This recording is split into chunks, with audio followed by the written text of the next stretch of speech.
Hello guys and gals, me Mutahar, and When you were younger, I'm sure you watched a lot of creepypasta. Number 15, Burger King foot lettuce. And depending on how old you are, you might even remember a specific genre of creepy videos that existed on the internet. Long since dead, the genre of gaming commentary YouTubers taking a dive into creepy content was a big one. The start of one of the biggest and still steadily growing channels started from just that. A genre that both started and sadly ended the careers of many. In today's video, I want to take a break from the gooning of Roblox games and talk about a darker, scarier topic. Today, I want to go over 3 YouTubers who existed in this early stage of YouTube and talk a little bit about their impact on the genre of video, what it led their channel to be in the future, and what they're up to now. Today, I want to talk about the legends of early gaming horror. Now, when I talk about gaming horror, I don't mean horror gaming, I mean specifically content that went over creepy or supposedly haunted content in gaming. Many younger viewers of 2 of these channels might not even know about their horror past, so stick with me. With that being said, let's move on to our first subject. hello guys and gals, me Mutahar, and welcome to another episode of Haunted Gaming, the series where we take a look at the darker side of our favorite video games. SomeOrdinaryGooners, also known as Mutahar, is a 30-year-old commentary YouTuber who's known in many communities on the internet. Not just gaming communities, but tech, cyber, security, and yes, even horror. Currently, there's not too much horror on the Some Ordinary Games channel anymore, other than the search for the original picture for Jeff the Killer. In 2015, it was a different story though. In 2015, we had haunted gaming. You know what?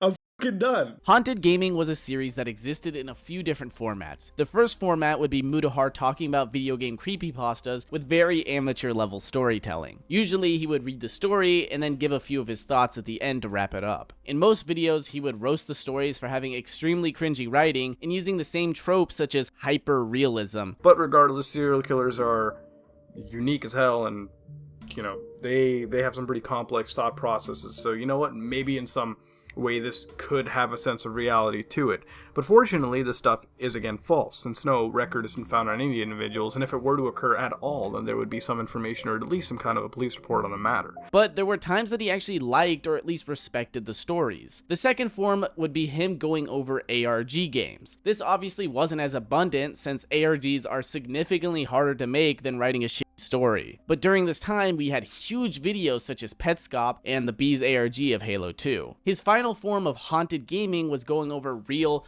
non-horror games that have a creepy, almost haunted-like atmosphere. For example, his adventure into the World of Warcraft Karazhan crypts, or one of many GTA San Andreas' famous creepypasta. These videos would do amazing for Mutahar, netting him almost 200,000 views on most videos. Now, at this point in time, Mutahar was nowhere near the size he is now, before the giant boom of subscribers due to his switch to more commentary-like videos in 2019. In 2017, due to growing tired of 2 years of constant haunted gaming content, he decided he wanted to start anew. Instead of deleting all the videos from the channel forever, he made an archive channel where he uploaded 200 plus videos. Videos you can still see to this day, though some are still missing and are considered lost media. At the same time as his haunted gaming series, Mutahar would also be releasing videos talking about the deep web on YouTube. What you're about to see is possibly the scariest, creepiest, and well, most real part of the internet.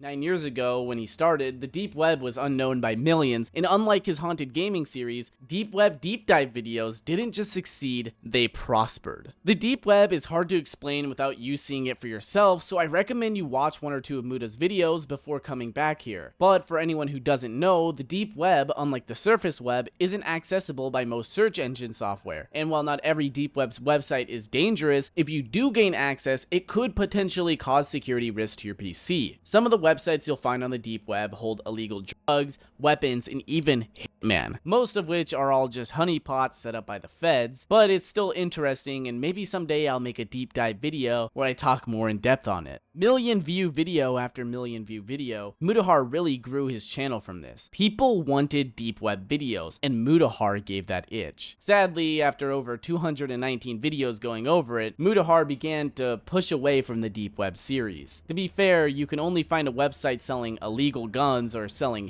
and amusing so many times before you just get burnt out. While his fans still seem to love the videos, it's clear that Mutahar wanted to push them away. On March 31st of 2020, the last deep web browsing episode would be released, getting over 500,000 views and ending the longest running series on Mutahar's channel. Luckily though, every now and then Mutahar goes back and checks on the deep web, exploring websites that he finds interesting and uploading them to his channel. Luckily for him, to even more success, and some of these videos hit anywhere from 600,000 to 3 million views. With both his deep dive into the darkest parts of both internet and gaming, currently Mutahar has a massive channel that brings in over 10 million views a month, and while he may not be a horror/gaming focused channel anymore, he will forever be remembered in internet horror history. Up next, we have a YouTuber that is pretty well known in the gaming commentary community. This YouTuber is known as Drifter. Hey guys, Drifter here. I have a confession to make, which is that I'm an addict, and I have been for a while now. Drifter has been in the COD community scene for over 12 years now. To put it simply, he's an absolute legend in the gaming commentary world. His usual content consisted of him talking about various things while playing Call of Duty or Halo, though he did mix up his content now and then, and even proposed to his wife on camera back in 2009. Thinking about it, this actually might be one of the first proposals ever done on YouTube in the first place, or at least the first one done from a major YouTuber. Though, while Drifter was consistent in his uploading of Call of Duty commentary videos as well as Halo Machinima content, leave a like if you're old enough to remember Machinima, it wasn't until the release of an episode of a new series known as Drifter's Madness that would send him into the YouTuber spotlight. Now, throughout late 2010 into 2011, Drifter would release Drifter's Madness, a series of stories talking about his psychological self and his struggles to actually dictate what's real and what isn't. This plays a big part into something that I'll talk a little bit more on in a second. One of the reoccurring people in his dreams, for example, was known as Mr. Shadow, an entity that controlled his dreams in a quote-unquote Left 4 Dead director type of way. For example, during one of the Drifter's Madness videos, Drifter said that he felt like he had lived 30 years in the dream, where Drifter is pretty much stuck in some sort of time loop dilation, starting off in a parallel world where he lived a similar life to his own, with some slight changes. One of those changes being him being a paranormal investigator, and when he returns to his home, paranormal events occur. Running from those events just causes him to loop to the beginning of the dream, losing all of his memories in the progress. It's not until one loop where he ends up in a different location after what he said felt like 3 years. In this location were infinite stairs, which he had climbed for years as well. Near the end, he finally confronts Mr. Shadow, who was going to torture him, and to get out of the dream, he screamed for his wife to wake him up. Even after being woken up and living his life like normal for a few days, things just weren't the same, and he states that he still didn't know if he was in the real world. Got up out of the bed, and I hadn't seen the outside in so long, the real sun, and I went out in the morning. It was about 6, 7 in the morning.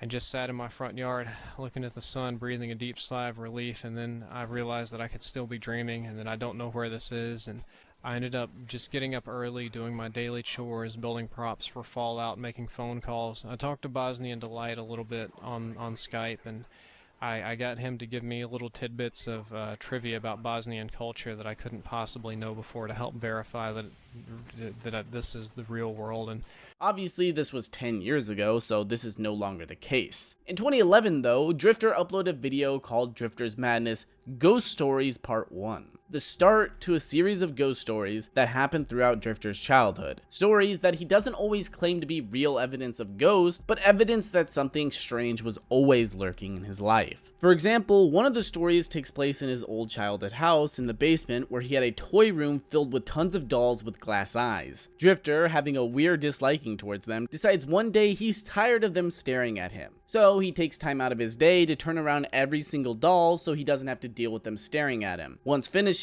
he went to go goon for a few hours in the same basement, watching TV, playing video games, etc. Shut behind a door in a location where Drifter would know if anyone had entered the toy room, Drifter's mind was set at ease. After a few hours, Drifter went to go find something in that toy room, just to open the door to find every single doll being turned to face him.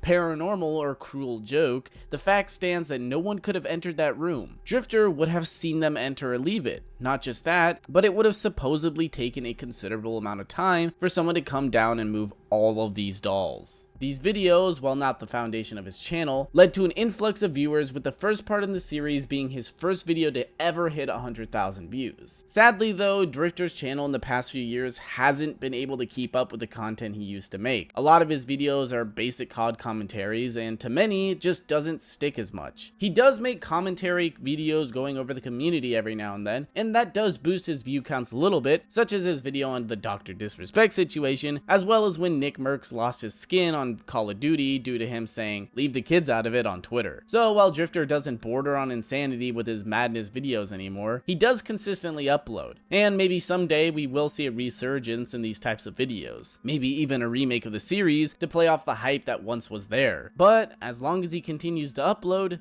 he's not a dead channel. Sadly, that can't be said about the last channel I'm talking about today.